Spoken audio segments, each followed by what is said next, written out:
গোটেইজনীচোন একেবাৰে ফাগুন হৈ ওলাইছা। কিয় বেয়া লাগিছে নেকি মোক? বেয়া লাগিলে জানো ফাগুন বুলি কওঁ? ধুনীয়া লাগিছে মানে ন? ইমান ধুনীয়া লাগিছে যে একেবাৰে 24/7 চাই ৰ'ব পাৰিম। বেছি নহ'লনে বাৰু? একদম নাই হোৱা। বাৰু এটা কথা কোৱাচোন, কি? ৰঙা ভাল পোৱা? ফাগুন ভাল পোৱা মানুহ জানো ৰঙা বেয়া পাব পাৰে?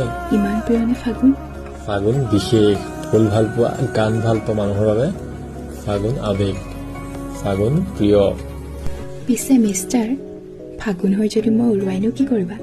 কাক উৰাবা? মোক? এ মোৰ মনটোক। তুমি কি ভাবা? যদি মোৰ মনটোক উৰাব খোজা তেন্তে কেনেকৈ উৰাবা সেয়াটো তুমিয়ে চুৰ কৰি থৈছা। আৰু যদি মোক উৰাব খোজা তেন্তে ফাগুন হ'ব নালাগে তুমি, কিন্তু মোক উৰাবলৈতো তোমাৰ পৰা প্ৰথমে মোক পৃথক কৰিব লাগিব, যিটো মই নিবিচাৰোঁ কেতিয়াও। ভয় কৰা মোক হেৰুৱাবলৈ?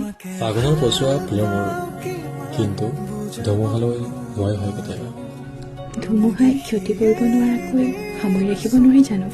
বুকুৰ সমস্ত ঠাইচোন তুমি কৰি আছা, বেলেগকৈ সামৰি ৰখাৰ প্ৰয়োজন আছে জানো? অধিকাৰ যে সেয়া মোৰ। কাৰণ তুমি যে মোৰ। ব'লা এতিয়া, তোমাৰ ফাগুনীজনী ৰৈ ৰৈ নহ'লে বসন্ত হৈ যাব। ব'লা। হাতত কোনে ধৰিব মোক? সমীব মিছ মোৰ লগ।